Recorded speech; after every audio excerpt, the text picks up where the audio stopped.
ایک business man اپنی اولاد کے لیے کاروبار چھوڑ کے جاتا ہے، لیکن اللہ رب العالمین کا انتخاب دیکھیے۔ نبی کائنات علیہ السلام نے فرمایا انا معاشر الانبیاء لا نورث درہما ولا دینارا، ہم جو نبیوں کی جماعت ہیں ہماری وراثت نہ دنیا کے درہم نہ دنیا کے دینار، انا ورث العلم، ہماری وراثت علم ہے جو اللہ اپنے پسندیدہ بندوں کو عطا فرما دیتا ہے۔ اس لیے احادیث کے اندر یہ موجود ہے العلماء ورثۃ الانبیاء، کے علماء انبیاء کے وارث ہیں۔ یہ ساری باتیں عرض کرنے کا مقصد یہ ہے کہ جن کو نبیوں کا وارث کہا جائے، آج یہ کسی بڑے خاندان کا، چودھری خاندان کا، بزنس مین خاندان کا، آپ کے گجرانوالہ کے بڑے بڑے خاندان جو ہیں، جو اس وقت بزنس کے اندر بڑے معروف ہیں، اگر یہاں پہ فرض کرے سپر ایشیا والوں کا کوئی فرزند آ جاتا ہے، لوگ جناب اٹھ کے سلامیں دیتے ہیں اور اس کو صابری کر کے عزت دے کے جھک کے جناب ساتھ کھڑے ہو کے تصویریں بنانے میں فخر محسوس کرتے ہیں۔ ایک دنیا دار کا وارث ہو، اس کے ساتھ رویہ یہ، اور جن کو نبی کائنات علیہ السلام اپنا وارث کریں، ان علماء کے ساتھ رویہ ہمارے معاشرے کا کیا ہے؟ میں یہ بڑے دکھ کے ساتھ آج بات کر رہا ہوں، میں نے آج تک ایسی بات کبھی نہیں کی، اور میں یہ بھی آج آپ بھائیوں کے سامنے علانیہ کہہ رہا ہوں کہ اتنے دن درس پہ نہ آنے کی وجہ میری ناراضگی تھی اور وجہ کوئی نہیں تھی۔ وجہ کھل کے آپ بھائیوں کے سامنے بتاؤں۔ اللہ رب العالمین کا قرآن میں فرمان ہے قولوا قولا سدیدا، کوئی حافظ قرآن بیٹھا ہے، اس کو پتہ قرآن کے یہ الفاظ ہیں، ہر خطبے میں نبی مکرم صلی اللہ علیہ وسلم یہ لفظ پڑھا کرتے تھے۔ معنی کیا ہے؟ جب بھی بات کرو کھری کرو، درست کرو، ڈنڈی والی بات نہ کرو، کھری بات کرو۔ آپ جتنے بھائی میرے بیٹھے ہیں، آپ کی محبت کو، وفا کو، جذبے کو میں خراج تحسین پیش کرتا ہوں، جو روزانہ نبی علیہ السلام کی حدیث کو سننے کے لیے آتے ہیں۔ پہلے میں وضاحت کر دوں، یہ بات آپ بھائیوں میں سے کسی کے متعلقہ نہیں، جن کے متعلق میں کر رہا ہوں ان کو پہنچ جائے گی، جن کو میں پہنچانا چاہتا ہوں ان کو پہنچ جائے گی انشاءاللہ۔ لیکن آپ بھائیوں کی خدمت میں ایک بات رکھنا چاہتا ہوں، اللہ فرماتا ہے جب بھی بات کرو کھری بات کرو۔ اب کھری بات کیا ہے؟ میں جتنے سالوں سے آپ بھائیوں کے سامنے یہاں پہ حاضر ہو رہا ہوں دین کی بات کرنے کے لیے، جب مجھے یہاں کے انجمن والے ساتھی، انتظامیہ والے یہ جب لائے تھے، ایک کھری بات 2 ٹوکن سے میری طے ہوئی تھی۔ میں نے ان سے عرض کی تھی کہ میں نے کہا کہ میں مستقل درس کی ذمہ داری نہیں نبھا سکتا۔ اس کی وجہ یہ ہے کہ میں ماڈل ٹاؤن مسجد مکرم کے اندر وہاں بھی استاد، یہاں مسلم مسجد مشاہدہ روڈ پہ وہاں میں روزانہ درس دیتا ہوں صحیح بخاری کا، منڈی والی مسجد میں ترجمہ کلاس بھی پڑھاتا ہوں، جمعہ بھی پڑھاتا ہوں، اور نصیحت کے نام سے ردے والے مڑائر بھی پروگرام ہمارا شروع ہے، درجات میں بھی ہے، اور اس کے علاوہ کئی جماعتی پروگرام ہیں، کئی دروس ہوتے ہیں۔ میں نے کھل کے کہا تھا کہ میں اتنی جگہ پہ مصروف آدمی ہوں، ادھر کا کوئی مقتدی ہو، اس کی کوئی بیٹی کا نکاح ہو، یا اللہ نہ کرے کسی کے ہاں فوتگی ہو جائے، وہ خواہش کرتے ہیں آپ آئیں، نکاح پڑھائیں، جنازہ پڑھائیں۔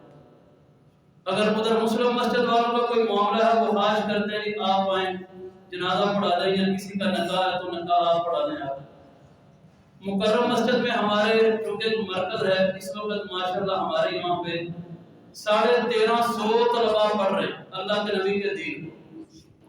اب وہاں پہ آئے دن کوئی نہ کوئی بڑے علماء آئے رہتے ہیں، کبھی شام کو، کبھی دن کو، کبھی رات کو ہماری میٹنگیں جاری رہتی ہیں۔ علماء کا استقبال کرنا، ان سے بیٹھنا، تبادلہ خیال کرنا، یہ ہمارے معاملات چلتے رہتے ہیں۔ جماعتی مصروفیت اس سے ہٹ کے جو شہر کی سطح پہ علماء کے اجلاس ہوتے ہیں، کھل کے میں نے کہا تھا میں اتنے دن میرے بھائی ہیں آپ نے مجھے اس قابل سمجھا کہ میں درس دوں، لیکن میں مستقل ڈیوٹی نہیں نبھا سکتا۔ ان میرے بھائیوں نے کہا تھا کہ آپ ہفتے میں جتنے دن آسانی سے میسر ہوں آپ کی ڈیوٹی دیں، جہاں آپ کی مصروفیت ہے کوئی مسئلہ نہیں۔ یہ تو بیک گراؤنڈ سمجھا رہا ہوں کہ جس بات کے تحت میں یہاں پہ آیا تھا، جو شاید اور ناراضگی بھی مجھے اسی بات کی ہے کہ انجمن اور انتظامیہ کے ساتھیوں نے کھل کے آج تک یہ بات کیوں نہیں کی کہ میرا ان سے یہ شروع دن سے معاہدہ ہے، جتنے دن آسانی سے میسر ہوں گے میں یہاں پہ آؤں گا۔ اب یہاں پہ صورتحال کیا ہے؟ کئی عرصے سے گفتگو یہاں پہ سنتے ہیں، یہ امام، یہ یہاں کے خطیب، درس دینے والے علماء، کئی بندوں کی زبانیں اس قدر تیز ہیں، کوئی امام ہے کیا وہ انسان نہیں، بیمار نہیں ہو سکتا؟ خوشی غمی میں کہیں آنا جانا اس کو نہیں پڑتا؟ خطیب حضرات کو مجبوری کوئی نہیں، یا ہمیں زندگی کی مصروفیات کوئی نہیں؟ ذرا کوئی آگے پیچھے اپنی ڈیوٹی سے ہوا، کئی یہاں پہ کرتے پھرتے ہیں باتیں، پہلے یہ حرام کھاتے ہیں۔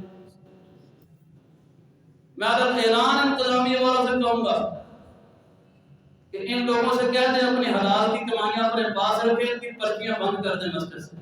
اللہ کا دین ان کے تعاون کا محتاج نہیں، نہ علماء ان کے تعاون کے محتاج، نہ یہ ادارے ان کے تعاون کے محتاج، یہ اللہ کا دین ہے۔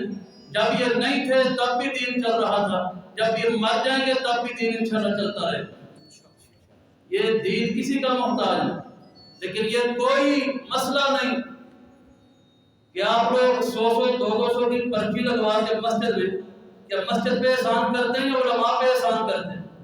اگر احسان ہے تو اپنے پیسے اپنے پاس رکھیں، اللہ کے دین کی خدمت ہوتی ہے، احسان نہیں ہوتا۔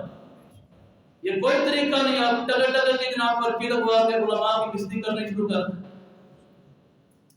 ہر وہ بندہ باہر جناب کھڑا ہو کے علماء کی ذات پہ ڈسکس کرتا ہو جس کو گھر میں کوئی دوسری بات کرنے نہیں دیتا، یہ کوئی طریقہ کار نہیں۔ تو میرا عرض کرنے کا مقصد میرے بھائیو یہ ہے، میں خیر خائی کے لیے عرض کر رہا ہوں، یہ دین کا ماحول ہے۔ آپ اوان چوک سے شروع ہو جائیں، کیونکہ پورے شہر کی مثال نہیں دیتا، اوان چوک سے شروع ہو جائیں دیائی چوک تک جائیں، میں صرف ایک روڈ کی مثال دے رہا ہوں۔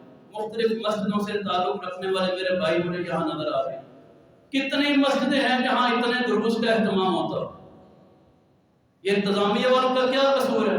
بیچارے فجر کے وقت بھی آپ کے لیے ترجمہ کلاس کا اہتمام کریں، عصر کے وقت بھی دین کے لیے درس کا اہتمام کریں، حفظ کی کلاسوں کا اہتمام کریں، شام کو بھی درس و دروس کے لیے علماء کا اہتمام کریں، اور باہر کھڑے ہو کے آپ عزت کا تماشا بناتے پھر ساری عمر پڑھ پڑھ کے نمازیں، اگر ہمارے اندر ادب نام کی چیز نہیں تو ہم نے کمایا کیا؟ ادب پہلا تقاضا ہے محبت کے تقاضوں سے۔ اللہ کے نبی علیہ السلام یہ غصے سے آج تک آپ نے مجھے اس لہجے میں بات کرتے ہوئے نہیں دیکھا، لیکن کرنی پڑ رہی ہے۔ نبی کائنات علیہ السلام تشریف فرما تھے، ایک بندہ وہاں پہ آ گیا، آپ صحابہ کرام میں کوئی مال تقسیم کر رہے تھے، چادریں، تو بندے نے کہہ دیا نہیں اے دل یا رسول اللہ صلی اللہ علیہ وسلم، اللہ کے رسول عدل کیجیے۔ حضرت عمر فرماتے ہیں اللہ کے نبی کا چہرہ غصے سے سرخ ہو گیا، اور آپ نے یہ غصے سے دیکھا، یہ لہجہ میرے نبی کا تھا نہیں پر اس دن ہو گیا۔ آپ نے فرمایا اِلَّمْ عَادِلْ فَمَنْ يَعْدِلْ، اگر میں محمد بھی عدل نہیں کرتا بتاؤ دنیا میں کو عدل کرنے والا دکھاؤ مجھے۔ اس دن پھر میرے نبی کو تیش آیا، آپ نے یہ لفظ کہا اگر علماء کی ذات بھی محفوظ نہیں جو دین کا کام کرنے والے، تو آپ کی زبانوں سے پھر محفوظ کون ہے؟ تو خدا کا خوف ہونا چاہیے۔ اور میرے بھائیوں، عربی کتابیں حدیث کی جنہوں نے تشریحات لکھی، ان علماء محدثین کی کتابیں پڑھی۔ امام ابو داؤد، آج اتنے بھائی یہاں بیٹھے ہیں، مجھے بتائیں جن کے والد ہیں اللہ سلامت رکھے، جن کے نہیں اللہ ان کی رحمت نازل فرمائے، آج تک اپنے بوڑھے باپ کی منہ میں سے زبان باہر نکال کے کبھی کسی نے بوسہ لیا ہو، چوما ہو باپ کی زبان؟ بتائیں، کوئی بتا نہیں. باپ ہے نا، اسی نے پالا پوسا ہے، اسی کا خون ہے. لیکن جو لوگ علماء کا ادب کرنے والے ائمہ محدثین، بڑی دور سے بندہ آتا ہے امام ابو داؤد کے پاس، علماء کا مقام سمجھیے، امام ابو داؤد کے پاس آتا ہے بڑی دور سے بندہ سفر کر کے، اور آ کے امام صاحب کے سامنے بیٹھا، کہتا ہے امام ابو داؤد آپ ہی ہیں؟ فرمایا ہاں میں. فرمایا امام صاحب اپنی زبان باہر نکالیے. امام صاحب نے کہا وجہ؟ کہتا ہے آپ زبان اپنی باہر نکالیے، میں وجہ بعد میں سمجھاؤں. امام ابو داؤد نے زبان باہر نکالی، بندہ آگے ہوا، امام صاحب کی زبان پہ بوسہ دیا. کہتا میں 2000 کلومیٹر حضرت پیدل چل کے آیا ہوں اس زبان کا بوسہ لینے جو زبان میرے نبی کی حدیث بیان کرتی. علماء کا تو مقام یہ ہے. ہم نے مچھلی منڈی لگائی ہوتی ہے، امام سے خدائی ہو جاتا، خطیب سے ہو جاتا، مدرس سے ہو جاتا. عربی کا شاعر کہتا ہے احب الصالحین ولست منهم، کہ میں زندگی میں اگر میرے رب نے پوچھ لیا نا تیرے پلے عمل کیا ہے، تو میں یہی کہوں گا اللہ میں تیرے نیک لوگوں سے محبت کیا کرتا تھا، میں ان میں تھا نہیں، محبت کرتا تھا. لعل اللہ یرزقنی صلاحا، ہاں مجھے یقین ہے کہ میرا اللہ مجھے کسی محبت سے پار لگا دے گا. اور بھائی جو لوگ اپنی زندگی میں سارا کچھ اپنا وقف کر کے بیٹھے ہوئے اللہ کے دین کے لیے، یہ 10-10 ہزار، 12-12 ہزار، 15-15 ہزار مسجدوں کی تنہائیں، آپ 10-15 ہزار میں گھر کا کچن چلا کے دکھائیں. جو اپنی زندگیاں وقف کر کے بیٹھے ہوئے، آپ کو تو ان کے لیے دن رات دعائیں کرنی چاہیے کہ باری تعالیٰ ان کو سلامت رکھ کے کی وجہ سے دین ہم تک پہنچ رہے، ان کے لیے دعا کرنی چاہیے. یہ طریقہ تو ہے ہی نہیں شریعت میں. اگر یہ علماء کہیں باہر جاتے، میں پچھلے دنوں 3 دن یہ ہمارے گجرانہ میں 40 مدرسوں کا کٹ تھا. یہ مارٹون سید مجدی صاحب کی مسجد، بریلوی بھی علماء، دیوبندی بھی، اہل الحدیث بھی. 2 دن وہاں پہ اہل الحدیث کی نمائندگی میں کرتا رہا ہوں جا کے وہاں. صبح گئے 9 بجے، شام 4 بجے وہاں سے فارغ ہوئے. اب وہاں ہم کیا کرنے گئے؟ دین کی نمائندگی کرنے گئے. اور میرے بھائیوں ایک تقاضا سمجھیے، میں پھر دوبارہ بات کو دہراتا ہوں، یہ باتیں ان کے بارے میں ہیں جنہوں نے کی ہیں. آپ میرے بھائی بڑی محبت سے جو بیٹھے ہوئے ہیں، آپ کی محبت کو سلام ہے، آپ ان میں شامل نہیں، لیکن جن کو میں پہنچانا چاہتا ہوں پیغام انشاءاللہ پہنچ گیا تگڑا ہو. میرا مقصد صرف عرض کرنے کا یہ کہ دین کا کام ہے، نبی صلی اللہ علیہ وسلم کا دور ہے، قرآن کی آیتیں اٹھا کے پڑھیے. اور ان آیتوں میں کیا ہے؟ کچھ صحابہ حضور علیہ السلام کے پاس آئے. سورۃ توبہ کے اندر اللہ نے بیان کیا کچھ صحابہ حضور علیہ السلام کے پاس آئے اور آگے کہتے ہیں یا رسول اللہ صلی اللہ علیہ وسلم آپ جہاد کرنے کے لیے مدینہ سے نکلتے ہیں، دین کے کاموں کے لیے نکلتے ہیں، اللہ کے رسول ہماری خواہش ہوتی ہے آپ کے ہر سفر میں ہم بھی آپ کے ساتھ ہی بنیں. تو نبی علیہ السلام نے کیا فرمایا کہ میرے پاس اتنی سواریاں کوئی نہیں ہوتی، کیونکہ سفر تھا اونٹوں پہ گھوڑوں پہ، میرے پاس اتنی سواریاں کوئی نہیں کہ میں محمد صلی اللہ علیہ وسلم اتنے بندوں کے لیے سواریوں کا اہتمام کر سکوں. تو جو ضروری ساتھی ہوتے ہیں میں ان کو ساتھ لے جاتا ہوں، جن کے پاس سواریاں ہوتی ہیں وہ میرے ساتھ آ جاتے ہیں، تو نہیں ہوتی تو میں اس لیے پھر تم کو نہیں لے جا سکتا. قرآن کے الفاظ ہیں، وہ صحابہ وہاں سے روتے ہوئے واپس گئے، روتے ہوئے. تولوا واعینہم تفیض من الدمع، سسکیاں لیتے ہوئے روتے ہوئے گئے کہ یا اللہ ہمارے مقدر کیوں اتنے کمزور، ہم تیرے نبی کے ہر سفر کے ساتھی کیوں نہیں بن سکے، ہم دین کے ہر رستے میں تیرے نبی کے ساتھ کیوں نہیں جا سکے. جذبہ یہ ہونا چاہیے کہ علماء کے دین کے سفر کے ہم بھی ساتھی بن جائیں. ان علماء کے نیکی کے ہر کام میں ہم بھی معاون بن جائیں. ہم نیکی میں اگر معاون نہیں بن سکتے تو کم از کم تنقید تو نہ کریں. مگر صحابہ روتے ہوئے واپس گئے. اللہ نے آسمانوں سے جبریل کو بھیجا. میرے نبی تبوک کی وادیوں میں کتنے 100 کلومیٹر کا فاصلہ طے کر کے وہاں پہ گئے.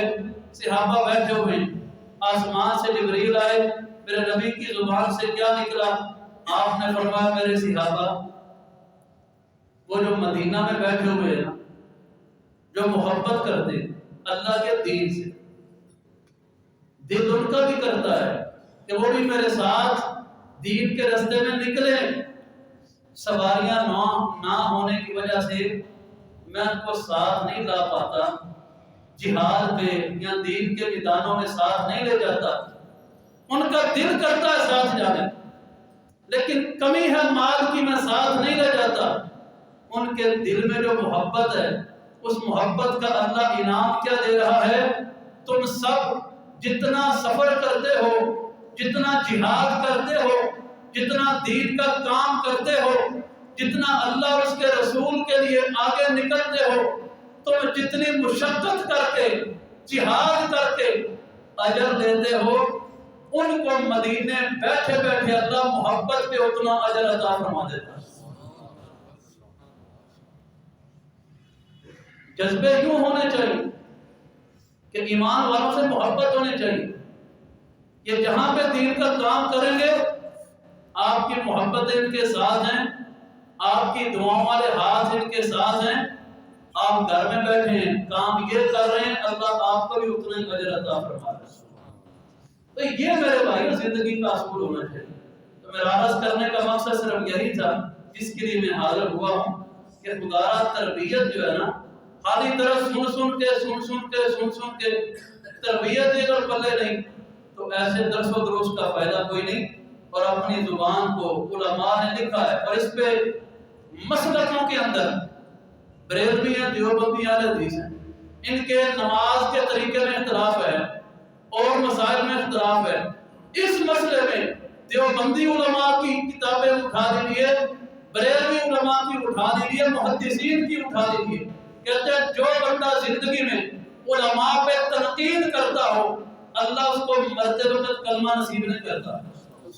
یہ علماء کی کتابیں اٹھا کے پڑھیے کہ علماء اللہ کے نبی کے وارث ہوتے ہیں.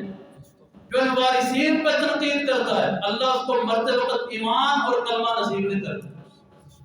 اس سے اجتناب کرنا چاہیے. امام کو امام سمجھ کے عزت دے. امام کا معنی کیا ہے؟ جس کو اللہ آگے کر رہا ہے ہم سے, ہم کون ہوتے ہیں اس کی عزت کو اٹھانا. خطیب کا مطلب جو نبی کے منبر پہ کھڑا ہے, مدرس کا مطلب جو ہمیں درس دے رہا ہے اللہ کے نبی کی حدیثیں پڑھ کے. تو ان لوگوں کا احترام اپنی زندگیوں میں کیجیے. یہ لوگ علماء جب تک ہیں اللہ کا دین ہے, اللہ کے نبی کی حدیث ہے. دنیا سے اللہ کے دین کا علم تب اٹھے گا جب علماء دنیا سے اٹھ جائیں. اللہ کے دین کی ضمانت یہ علماء ہے, تو اس لیے ان کا احترام کرنا سیکھیے. باقی یہ ایسا کوئی بھی بندہ ہے, ہمیں نہ اس کے فنڈ کی ضرورت ہے نہ پرچی کی ضرورت ہے. وہ اپنی کمائی اپنے پاس رکھے. اللہ کے دین کے لیے بڑے بندے ہیں انشاءاللہ جو اپنی جانیں بھی قربان کرنے والے ہیں, مال بھی قربان کرنے والے ہیں. آخر دعوانا الحمدللہ رب العالمین.